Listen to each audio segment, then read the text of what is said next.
نحمدہ و نصلی علی رسولہ الکریم اما بعد فاعوذ باللہ السمیع العلیم من الشیطان الرجیم بسم اللہ الرحمن الرحیم۔ سورۃ الانبیاء بامانی بامحاورہ ترجمہ اور اس کے بعد اس کی تشریح۔ آیت نمبر 62، پہلے بامانی ترجمہ۔ قالو، انہوں نے کہا، اانت فعلت، کیا تو نے ہی کیا ہے، ھذا، یہ کام، بے آلہتنا، ہمارے معبودوں کے ساتھ، یا ابراہیم، اے ابراہیم۔ آیت نمبر 63، قال، ابراہیم علیہ السلام نے فرمایا، بل، نہیں، بلکہ، فعلہ، یہ کام کیا ہے، کبیرہم ھذا، ان کے اس بڑے بت نے، فاسألوہم، لہذا تم اس سے سوال کرو، لہذا تم پوچھو انہی سے، ان اگر کانو ہیں وہ ینطقون بولتے۔ آیت نمبر 64، فرجعوا، پھر وہ لوٹے، الی انفسہم، اپنے نفسوں کی طرف، اپنی جانوں کی طرف، یعنی سوچا، فقالوا، اور آپس میں کہنے لگے، انکم انتم الظالمون، بلا شبہ تم ہی ظالم ہو۔ آیت نمبر 65، ثم، پھر، نوکسو، وہ الٹے کر دیے گئے، علی رؤوسہم، اپنے سروں کے بل، یعنی شرمندہ ہوئے، شرمندہ ہو کر کہنے لگے، لقد، البتہ تحقیق، علمت، تو جانتا ہے، ما، کہ نہیں، ہؤلاء، یہ بت، ینطقون، بولتے۔ آیت نمبر 66، قال، ابراہیم علیہ السلام نے فرمایا، افتعبدون، کیا پھر تم عبادت کرتے ہو، من دون اللہ، اللہ کے سوا، اللہ کے علاوہ، ما، ان کی جو، لا ینفعکم، جو نفع نہیں دے سکتے تم کو، شیئن، کچھ، ولا یضرکم، اور نہ نقصان پہنچا سکتے ہیں تمہیں۔ آیت نمبر 67، اف لکم، افسوس ہے، تف ہے تمہارے اوپر، والما، اور ان پر جن کی، تعبدون، تم عبادت کرتے ہو، من دون اللہ، اللہ کے سوا، اللہ کے علاوہ، افلا تعقلون، کیا پھر تم نہیں عقل رکھتے ہو۔ اب محاورہ ترجمہ اور اس کی تشریح۔ آیت نمبر 62، قالوا اانت فعلت ھذا بآلہتنا یا ابراہیم، کہنے لگے، اے ابراہیم، کیا تو نے ہمارے معبودوں کے ساتھ، بتوں کے ساتھ یہ کام کیا ہے، یعنی ان کے ٹکڑے ٹکڑے تو نے کیے، یہ ظلم تو نے کیا ہے۔ آیت نمبر 63، قال بل فعلہ کبیرہم ھذا، ابراہیم علیہ السلام نے فرمایا، نہیں، بلکہ یہ کام ان کے اس بڑے بت نے کیا ہے،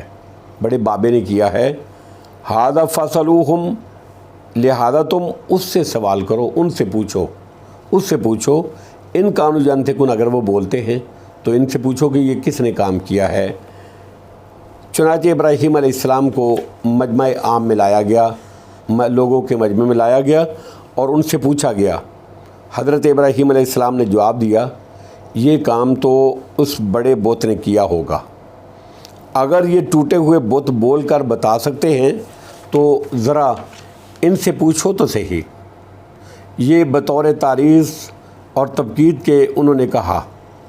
تاکہ وہ یہ بات جان لیں کہ جو نہ بول سکتا ہو اور نہ سن سکتا ہو اور نہ کسی چیز سے آگاہی کی صلاحیت رکھتا ہو، وہ معبود عبادت کے لائق نہیں ہوتا، نہیں ہو سکتا، نہ اس پر الہ کا اطلاق ہی صحیح ہے۔ ایک صحیح حدیث حضرت ابراہیم علیہ السلام کے اس قول بل فعلہ کبیرہم کو لفظ کذب سے تعبیر کیا گیا ہے کہ ابراہیم علیہ السلام نے 3 جھوٹ بولے، 2 اللہ رب العزت کے لیے، اور ایک، یعنی انی سقیم، میں بیمار ہوں، اور دوسرا یہی جو ابھی میں نے بتایا ہے، اور تیسرا حضرت سارہ علیہ السلام اپنی بیوی کو، یعنی بہن کہنا۔ یہ صحیح بخاری کی حدیث نمبر 3358 میں ہے۔ زمانہ حال کے بعد مفسرین نے اس صحیح حدیث کو قرآن کے خلاف باور کر کے اس کا انکار کر دیا ہے اور اس کی صحت پر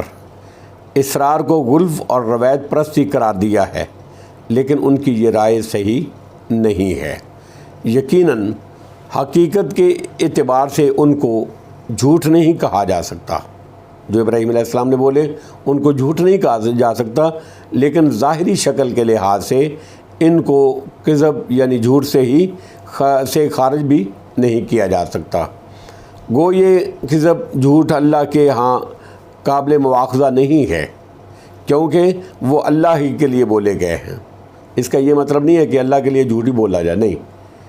اس کا یہ بالکل مطلب نہیں ہے، لیکن اس وقت جو صورتحال تھی وہ کچھ اور تھی۔ حالانکہ کوئی گناہ کا کام اللہ کے لیے نہیں ہو سکتا، اور یہ تب ہی ہو سکتا ہے کہ ظاہری طور پر کذب ہونے کے باوجود حقیقتاً کذب جھوٹ نہ ہو، جس طرح کہ حضرت آدم علیہ السلام کے لیے عصا فغوا کے الفاظ استعمال ہوتے ہوئے ہیں، حالانکہ خود قرآن میں ہی ان کے فعل عقل شجر یعنی جو درخت کو چکھ لینا تھا، اس کا جو کام تھا اس کو نسیان اور ارادے کی کمزوری کا نتیجہ بھی بتلایا گیا ہے، جس کا صاف مطلب یہ ہے کہ کسی کام کے دو پہلو بھی ہو سکتے ہیں، من وجہ اس میں استحسان اور من وجہ ظاہری قباحت کا پہلو ہو بڑے بت کی طرف کیا گیا ہے۔ حضرت ابراہیم علیہ السلام کا یہ قول اس پہلو سے ظاہری طور پر کذب ہی ہے یعنی جھوٹ ہی ہے کہ یہ واقعے کے خلاف تھا۔ بتوں کو انہوں نے خود توڑا تھا، لیکن اس کا انتساب بڑے بت کی طرف کر دیا، لیکن چونکہ مقصد ان کا تعریض اور اثبات توحید تھا، توحید کا ثبوت تھا، توحید کی اپنے واضح تھی، تبلیغ تھی، اس لیے حقیقت کے اعتبار سے ہم اس کو جھوٹ کی بجائے اتمام حجت کا ایک طریق اور ایک رستہ اور مشرکین کی بے عقلی کے اثبات اور اظہار کا ایک انداز کہیں گے۔ اس کے علاوہ حدیث میں ان کذبات یعنی جھوٹ جو ہے ان کا ذکر جس ضمن میں آیا ہے وہ بھی قابل غور ہے، اور وہ ہے کہ میدان حشر میں اللہ رب العزت کے روبرو جا کر سفارش کرنے سے اس لیے گریز کرنا کہ ان سے دنیا میں 3 موقعوں پر لغزش کا صدور ہوا، حالانکہ وہ لغزشیں نہیں ہیں۔ میں بار بار عرض یہ کر رہا ہوں کہ حضرت ابراہیم علیہ السلام تھے، وہ لغزشیں نہیں ہوئی، یعنی حقیقت اور مقصد کے اعتبار سے وہ جھوٹ نہیں ہے، مگر وہ اللہ کی عظمت اور جلال کی وجہ سے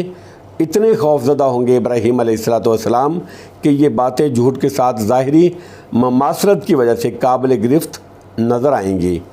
گویا حدیث کا مقصد حضرت ابراہیم علیہ السلام کو جھوٹا ثابت کرنا ہرگز نہیں ہے، ہرگز نہیں ہے، ہرگز نہیں ہے، بلکہ اس کیفیت کا اظہار ہے جو قیامت والے دن خشیت الہی کی وجہ سے ان پر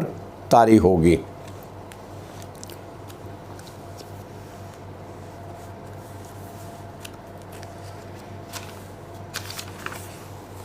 آیت نمبر 64، فَرَجَعُوا إِلَىٰ أَنفُسِهِمْ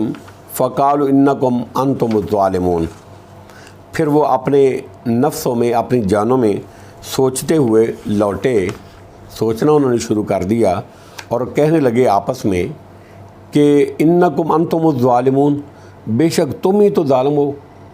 اپنے آپ میں سوچنے لگے، ایک دوسرے کو کہنے لگے کہ ہم ہی ظالم ہیں۔ حضرت ابراہیم علیہ السلام کے اس جواب سے وہ سوچ میں پڑ گئے اور ایک دوسرے کو لاجواب ہو کر کہنے لگے، واقعی ظالم تو تم ہی ہو، جو اپنی جان سے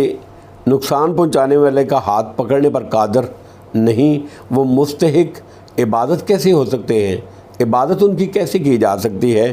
بعض نے یہ مفہوم بیان کیا ہے کہ معبودوں کی عدم حفاظت، ان کی حفاظت پر ایک دوسرے کو ملامت کی اور حفاظت چھوڑنے پر ایک دوسرے کو ظالم کہا۔ آیت نمبر 65، ثم نوکسو